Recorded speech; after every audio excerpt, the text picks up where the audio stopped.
Hello, good morning students. हम अब next chapter हमारा 3D। कौन सा? 3D, त्रिनिर्देशांक ज्यामिति, यही है ना? अरे त्रिविमीय ज्यामिति है। तो बेटा इसमें हमारे पास पहले हैं अक्षों के कोसाइन, अक्षों की कोसाइन। तो बेटा एक्स एक्स की कोसाइन होंगी हमारे पास, कल भी शायद सब बता दी होंगी, 1 0 और 0। कोसाइन मतलब है किसी रेखा द्वारा अक्षों के साथ बनाए गए कोणों का मान हम किस में निकाल दें? कोस के अंदर। किसका निकाल दें? कोस के अंदर। कोस के अंदर क्यों निकालते हैं? कल बता दिया था क्या? कोस के अंदर क्यों लेते हैं? क्योंकि अपने पास उसमें ये आया था आधार, कर्ण और आधार के बीच में निकालते हैं। अगर अपने पास एक्स एक्स के साथ कोण कितना हो? अल्फा, वाई एक्स के साथ बीटा और जेड एक्स के साथ क्या हो? गामा। तो एक्स एक्स के दिक कोसाइन को किससे दर्शाते हैं? कोस अल्फा को किससे दर्शाते हैं? एल से। कोस बीटा को किससे दर्शाते हैं? एम से। और कोस गामा को किससे दर्शाते हैं? एन से। शायद बता दिया होगा कल। ठीक है, इनके मध्य संबंध याद करवा दिया था कि l square plus M square plus N square बराबर कितना होता है? 1। कैसे होता है बता दिया था क्या कल? कि इन कोसाइनों के स्क्वायर का योग कितना होता है? 1 होता है। कितना होता है? 1। तो एक्स एक्स की कोसाइन हमारे पास कितनी आएगी? 1 0 0। कैसे आई? क्योंकि एक्स एक्स खुद के साथ कोण कितना हो गया? 0 डिग्री। वाई एक्स के साथ कितना हो गया? 90। और जेड एक्स के साथ भी कितना हो गया? 90। तो कोस 0 का मान कितना होता है? 1। और 90 पे दोनों का मान कितना आ गया? 0। ऐसे वाई एक्स की बात करें हम, किसकी? वाई एक्स की। तो वाई एक्स की आएंगी 0 1 और 0। क्यों? वाई एक्स का खुद एक्स एक्स के साथ कितना हो गया? 90। खुद के साथ हो गया 0। और जेड एक्स के साथ कितना हो गया? 90। ऐसे बेटा हमारे पास इसमें जेड एक्स कितनी आएंगे हमारे पास? 0 0 और 1। तो ये तो आ गई इसमें अक्षों की क्या? दिक कोसाइन। ठीक है, उसके बाद अगर हमें किसी रेखा की दिक कोसाइन ज्ञात करनी हो, अगर रेखा हमारे पास दिक अनुपात के रूप में है, दिक अनुपात के रूप में है, तो वो उसमें A X plus B Y plus C Z बराबर 0 या डी के रूप में रेखा मिलेगी हमें इस। और अगर हमारे पास दिक कोसाइन के रूप में है तो वो मिलेगी l x plus m y plus n z बराबर डी। अब पता कैसे चलता है कि रेखा दिक कोसाइन में है या दिक अनुपात में? तो इनका परिमाण निकाल के देख लो ए बी और सी से। अगर ए बी सी के स्क्वायर, ए बी और सी के स्क्वायर का योग अगर 1 आ रहा है तो वो किस रूप में है? दिक कोसाइन के रूप में। और 1 नहीं आ रहा, दिक अनुपात के रूप में। अगर हमें दिक अनुपात दे रखे और हमें क्या ज्ञात करनी हो? दिक कोसाइन। क्या ज्ञात करनी हो? दिक कोसाइन। तो दिक कोसाइन के लिए एल का मान तो किसके बराबर होगा? A upon root of A square plus B square plus C square. M का मान होगा B upon root of A square plus B square plus C square. और एन का मान होगा C upon root of A square plus B square plus C square. क्यों? हमने पिछले चैप्टर में पढ़ा था मात्रक सदिश ज्ञात करना। तो किसी भी सदिश का अगर मात्रक सदिश ज्ञात करना तो उसके सदिश के अंदर उसी के परिमाण का क्या कर दो? भाग दे दो। तो ये जो रेखा थी इसका परिमाण कितना आया? Root of A square plus B square plus C square. पूरे में हमने क्या कर दिया? भाग दे दिया। इक्वल में डी की बजाय यहाँ पे हमें क्या मिल सकता है? 0 भी। भाग देंगे तो यहाँ पे अपने पास ये पूरी किस में बदल जाएगी? इकाई किस में बदल जाएगी? किस में बदल जाएगी? इकाई सदिश में बदल जाएगी। इकाई सदिश में बदलेगी तो यहाँ पे ये आ गए एल का मान, ये एम का मान और ये एन का मान। अगर हमें रेखा दिक कोसाइन के रूप में दे रखी हो l x plus m y plus n z बराबर 0 और हमें क्या ज्ञात करने हो? दिक अनुपात ज्ञात करने हो, तब ए के लिए हो जाएगा L upon root of L square plus M square plus N square. B बराबर M upon root of L square plus M square plus N square. C बराबर N upon root of A square plus L square plus M square plus N square. दिक अनुपात और दिक cosine एक दूसरे के क्या होते हैं? समानुपाती होते हैं। क्या होते हैं? समानुपाती होते हैं। क्योंकि हमने उन्हीं के किसका भाग दिया था? परिमाण का भाग दिया था। तो सबका अनुपात क्या आता है? समान आता है। तो दिक अनुपात और दिक कोसाइन एक दूसरे के क्या होते हैं? समान अनुपाती होते हैं। तो ये थी हमारे पास 14.1 की थोड़ी सी थ्योरी। देखो अब एक्सरसाइज हम ना अब एक्सरसाइज 14.1 में फर्स्ट क्वेश्चन हमारे से क्या पूछ रहा बेटा? उस रेखा की दिक् कोसाइन ज्ञात कीजिए जो अक्षों के साथ में समान कोण बनाती है। माना अक्षों के साथ समान कोण एल्फा है। समान कोण क्या मान लिया हमने? एल्फा। समान कोण क्या मान लिया हमने? एल्फा। हमें किसका मान ज्ञात करना है? एल, एम और एन का। हमें क्या ज्ञात करवा रहा है? रेखा की दिक् कोसाइन। उस रेखा की दिक् कोसाइन ज्ञात करवा रहा है जो अक्षों के साथ में क्या बना रही हो? समान कोण बना रही हो। यही पूछा इसने, है ना। तो बेटा समान कोण बना रहा है, तो प्रश्नानुसार एल बराबर कोस एल्फा, एम बराबर कोस एल्फा और एन बराबर कोस एल्फा। एल बराबर कोस एल्फा और एम बराबर कोस एल्फा और एन बराबर कोस एल्फा। लेकिन अबे हमें किसका मान ज्ञात करना है? एल, एम और एन का मान ज्ञात करना है, क्योंकि यहाँ पे बीटा और गामा आता है, लेकिन हमारे पास अक्षों के साथ क्या थे? इसके समान कोण थे। तो ये क्या हो गए? Alpha alpha alpha. अब हम जानते हैं कि क्या जानते हैं? L square plus M square plus N square बराबर कितना होता है? 1। तो यहाँ से मिला बेटा हमें cos square alpha plus cos square alpha plus cos square alpha बराबर कितना मिला हमें? 1। एल एम एन का मान ये था, रख दिया। टोटल कितना हो गया? 3 कोस स्क्वायर एल्फा बराबर 1। तो यहाँ से मिला हमें कोस स्क्वायर एल्फा बराबर 1/3। तो यहाँ से हमें कोस एल्फा बराबर मिला 1/√3 किसका? प्लस और माइनस का। ये मिला क्या?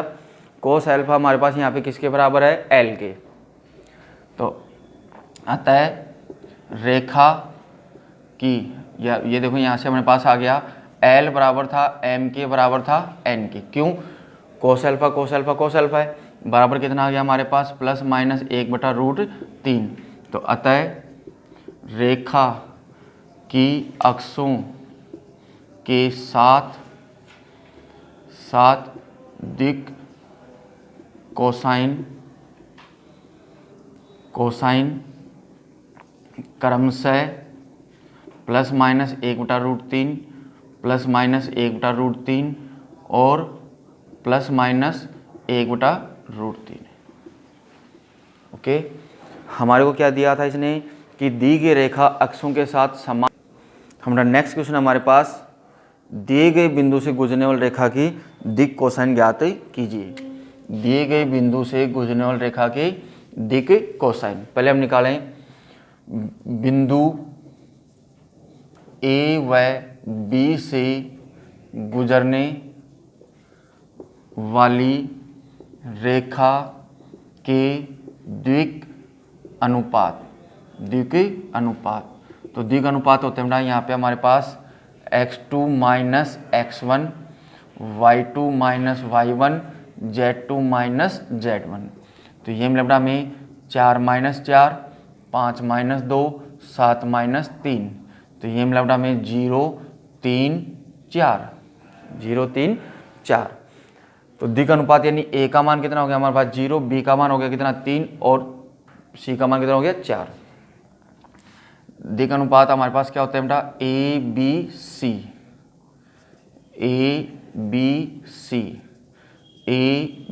सी। यहाँ से मान निकालना बेटा, ए का मान 0, बी का मान 3 और सी का मान 4। पहले हम निकाल लें root of A square plus B square plus C square. तो रूट ऑफ 0 प्लस 9 प्लस 16 कितना मिला बेटा? प्लस माइनस 5 मिलेगा। 16 और 9 25, कितना मिला? 5। तो अब रेखा की द्विक कोसाइन एल बराबर A upon root of A square plus B square plus C square. तो ये था हमारे पास 0 अपॉन प्लस माइनस 5।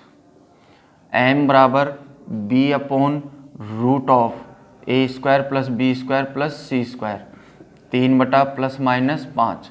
और सी एन बराबर C upon root of A square plus B square plus C square 4 plus minus 5।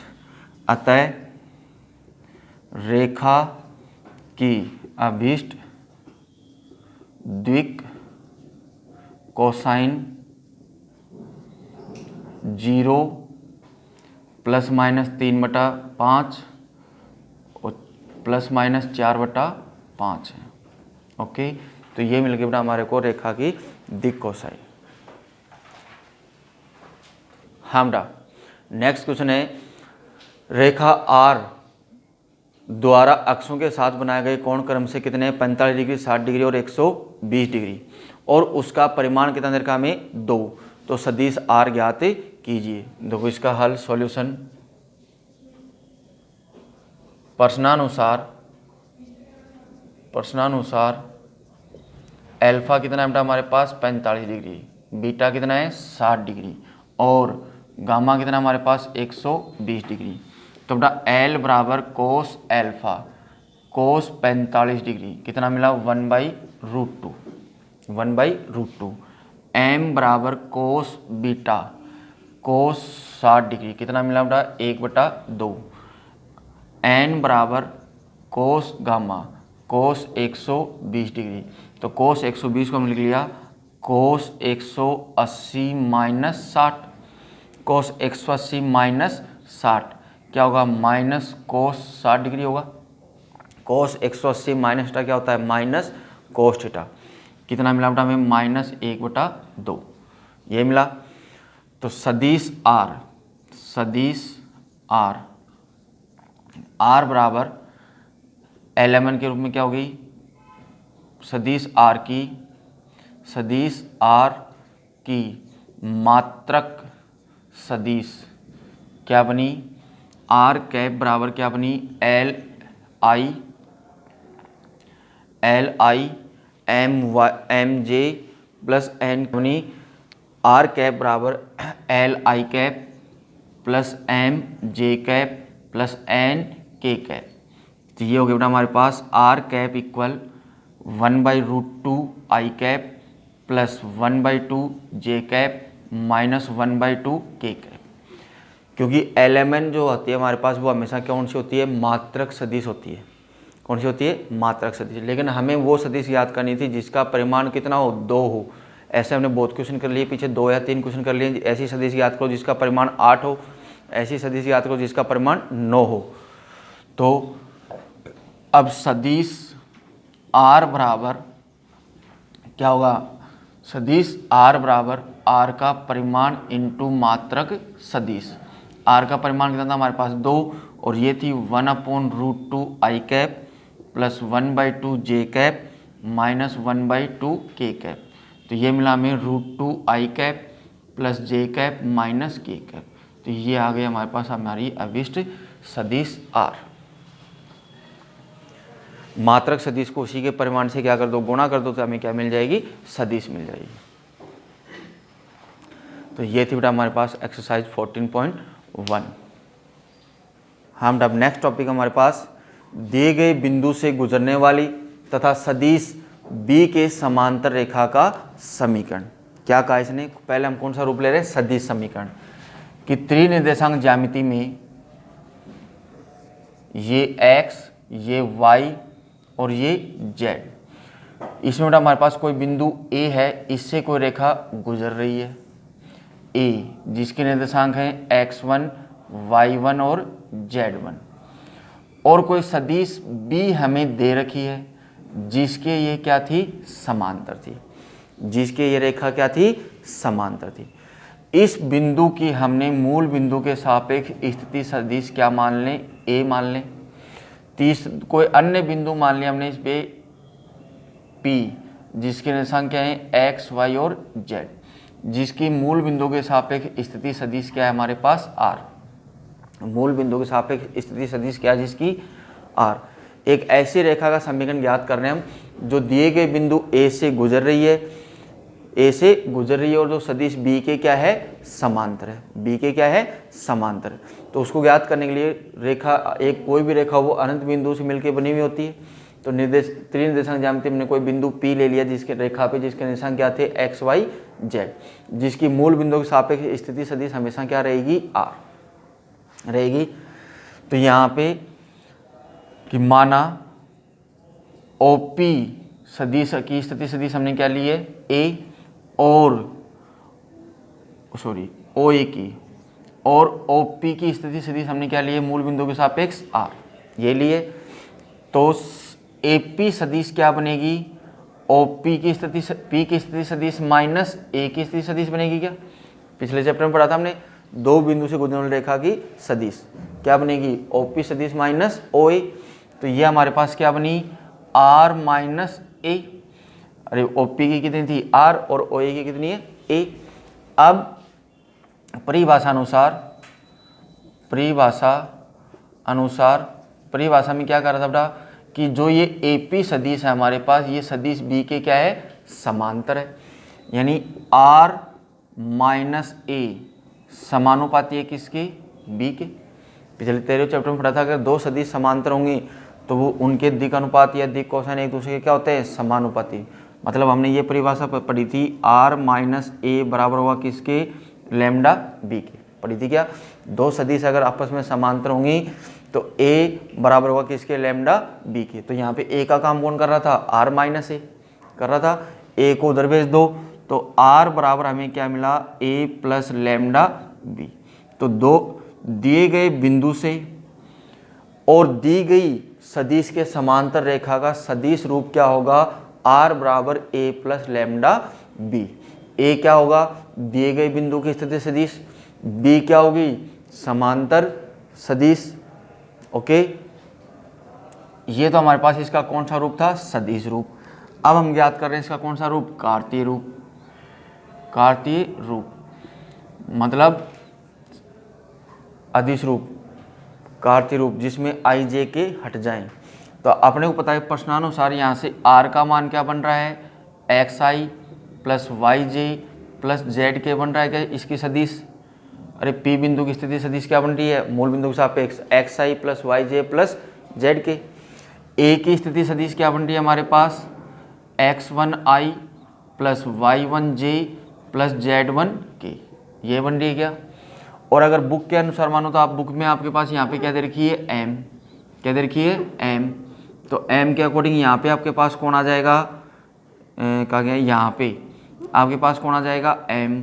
तो यहाँ भी आपके पास कौन आ जाएगा एम और यहाँ भी कौन आ जाएगा आपके पास एम। एम कौन थी हमारे पास दी गई सदिश, ए कौन थी दिए गए बिंदु की स्थिति सदिश। ओके, तो यहाँ पे अगर एम सदिश के हम दिक् अनुपात क्या मान लें ए बी और सी। तो एम सदिश क्या बनी ए आई प्लस बी जे प्लस सी के बनी क्या। एम सदिश के दिक् अनुपात क्या मान लिया हमने ए बी और सी। तो एम सदिश क्या बन गया हमारे पास ए आई प्लस बी जे प्लस सी के।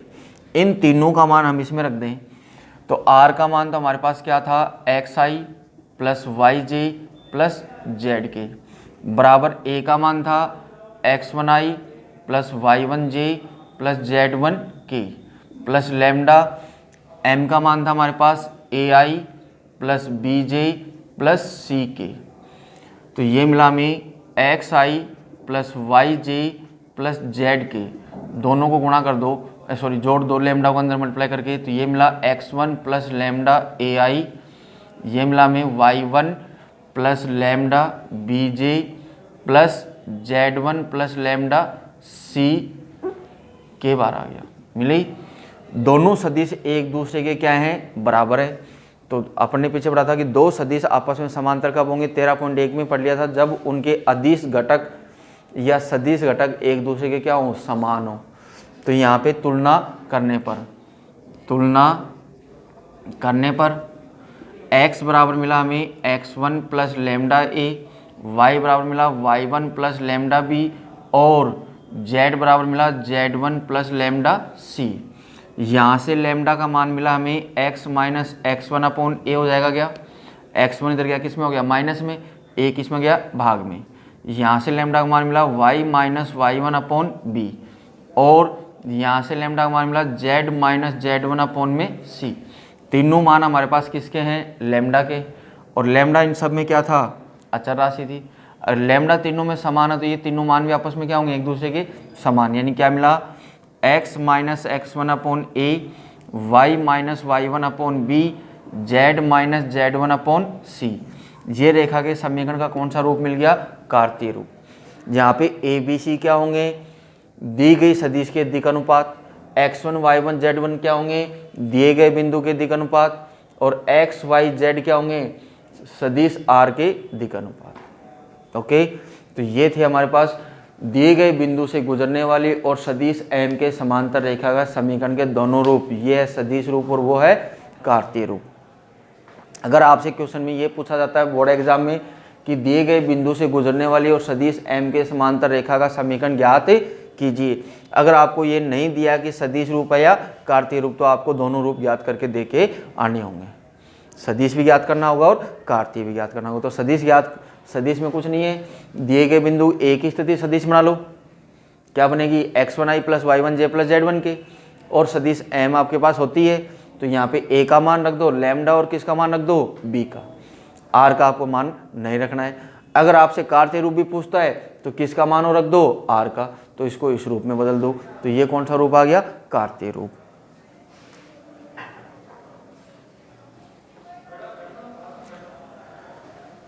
नेक्स्ट अपना दो दिए गए बिंदु ए और बी से गुजरने वाली रेखा का समीकरण। ए और बी से गुजरने रेखा का समीकरण। अब इसमें भी बोल ऐसा बोल सकते हैं कि बी और ए से गुजरने वाली रेखा का समीकरण बोल सकते हैं क्या? क्यों नहीं बोल सकते? वहाँ पे उसकी दिशा ही चेंज हो गई। क्या चेंज हो गई? दिशा ही चेंज हो गई। पहले ए से बी की तरफ जा रही थी। दो दिए गए बिंदु ए और बी से गुजरने वाली रेखा का समीकरण। बी, अगर ये बी ए से गुजरती तो पहले कौन आता? बी, फिर बाद में कौन आता? ए।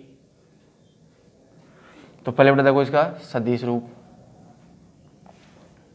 एक्स वाई और जेड। कोई भी दो बिंदु है अपने पास ए और बी। ए के निर्देशांक हमारे पास x1 y1 और z1। बी के निर्देशांक हैं x2 y2 और z2। त्रिनिर्देशांक ज्यामिति में कहीं भी हो सकते हैं, बिंदु इधर भी हो सकता है, इधर भी हो सकता है, किधर भी हो सकता है। इन बिंदुओं से गुजरने वाली रेखा का समीकरण हमें क्या करना है? ज्ञात करना है। इसकी हमने मूल बिंदु के सापेक्ष स्थिति सदिश क्या मान ली बेटा? ए। क्या मान ली? ए।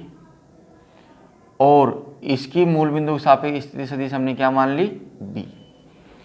तीसरा बिंदु हमने इस पे कहीं भी मान लो, हमने क्या मान लिया? पी, जिसके निर्देशांक हमेशा क्या होते हैं? एक्स वाई जेड, जिसकी मूल बिंदु के सापेक्ष स्थिति सदिश क्या है हमारे पास? आर।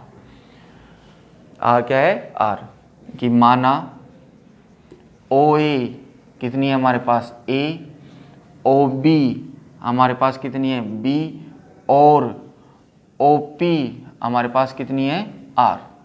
ओ पी कितनी है? आर। तो इसमें सदिश ज्ञात करें, पहले हम ए बी सदिश ज्ञात कर लें। तो क्या बनी? ओ बी माइनस ओ ए बनेगी क्या? तो ये हो गई हमारे पास बी माइनस ए। बी माइनस ए। फिर हम ज्ञात कर लें इसमें ए पी सदिश। कौन सी? A P. तो ए पी सदिश क्या बनी हमारे पास? ओ पी माइनस ओ ए। क्या हो जाएगी? आर माइनस ए हो जाएगी क्या? R minus A. R minus A. तो यहाँ पे हमारे पास ए पी सदिश ये आ गई। अब बिंदु ए पी और बी क्या हैं? संरेख हैं। तीनों बिंदु एक रेखा पे है क्या? अगर संरेख हैं तो यहाँ पे हमारे पास ए पी सदिश समानुपाती होगी किसकी? ए बी के। ए पी जो सदिश है वो ए बी के क्या होगी? समांतर होगी। समांतर होगी तो हमारे से यहाँ मिला ए पी बराबर क्या होगा? लैम्डा ए बी होगा। ए पी बराबर क्या हो गया? Lambda a b. दो सदिश समांतर होने का प्रतिबंध था ये। तो यहाँ से हमें क्या मिला? यहाँ से हम इसमें किसका मान रख दें? ए पी और ए बी का। तो ए पी का मान था आर माइनस ए बराबर लैम्डा, इसका मान था बी माइनस ए को उधर भेज दो तो आर बराबर हमें क्या मिला? ए प्लस लैम्डा बी माइनस ए। क्या मिला? बी माइनस ए। अब बोलो सर इसमें भी लैम्डा को अंदर मल्टीप्लाई करके इन दोनों में से ए कॉमन ले लें, है ना? नहीं, लैम्डा अपने पास रेखा का समीकरण हमने अभी पढ़ा था, क्या होता है? एक बिंदु से गुजरने वाली आर बराबर ए प्लस लैम्डा एम। तो ये किसका काम कर रही है, दी गई सदिश समांतर का काम कर रही है b माइनस ए। अब हमें ये कौन सा रूप मिल गया, हमें इसका कार्तीय रूप, सॉरी सदिश रूप। अब हमें इसका कौन सा रूप ज्ञात करना है, कार्तीय रूप ज्ञात करने के लिए सबका मान रख दो इसमें। r का मान हमारे कार्तीय के लिए,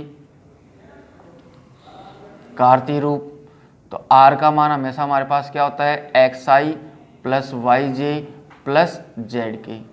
a का मान क्या था हमारे पास इसमें, a सदिश किससे बन रही थी, OA से, क्या थी, x1i plus y1j plus z1k। b सदिश किससे बन रही थी, OB से, क्या थी, x2i plus y2j plus z2k। ये थी, इन तीनों का मान इसमें रख दो, तो ये हो गया हमारे पास xi plus yj plus zk बराबर a का मान x1i plus y1j plus z1k plus lambda, अगला क्या था हमारे पास, x2 minus x1 b minus a, b में से a को क्या कर दो, माइनस, तो माइनस करने में क्या मिला हमें, माइनस करने में क्या मिलेगा, x2 minus x1i cap plus y2 minus y1j cap plus z2 minus z1k cap मिलेगा। इन दोनों सदिशों को क्या करना था, हमें जोड़ना है, तो ये मिला xi plus yj plus zk, जोड़ दो, तो ये मिला हमें, क्या मिलेगा जोड़ने पर, x1 plus lambda x2 minus x1 i cap plus y1 plus lambda y2 minus y1 j cap plus z1 plus z2 minus z1 साथ में लैम्डा क्या मिला, k कैप। अब ये हमारे पास दो सदिश आ गई, एक सदिश ये हो गई, एक सदिश ये हो गई, दोनों आपस में क्या थी, समान थी, तो समान होंगे तो तुलना करने पर x बराबर मिला x1 plus lambda x2 minus x1, y बराबर मिला y1 plus lambda y2 minus y1 और z बराबर मिला z1 plus lambda z2 minus z1। तो यहाँ से हमें लैम्डा का मान क्या मिला, x minus x1 upon x2 minus x1, यहाँ से लैम्डा बराबर y minus y1 upon y2 minus y1 और यहाँ से लैम्डा का मान क्या मिला हमें, z minus z1 upon z2 minus z1। तीनों में लैम्डा की तुलना की तो हमें क्या मिला, x minus x1 upon x2 minus x1, y minus y1 upon y2 minus y1, z minus z1 upon z2 minus z1। ये रेखा के समीकरण हमारे पास कौन सा रूप आ गया, कार्तीय रूप। तो दो बिंदु से गुजरने रेखा के लिए सदिश रूप आपको याद रखना है, आर बराबर a plus lambda b minus A, और कार्तीय रूप याद रखना है x minus x1 upon x2 minus x1 बराबर है y minus y1 upon y2 minus y1 बराबर है z minus z1 upon z2 minus z1। तो ये थे हमारे पास रेखाओं के रूप, एक बिंदु से गुजरने वाली और दो बिंदु से गुजरने वाली। ओके बेटा, ओके।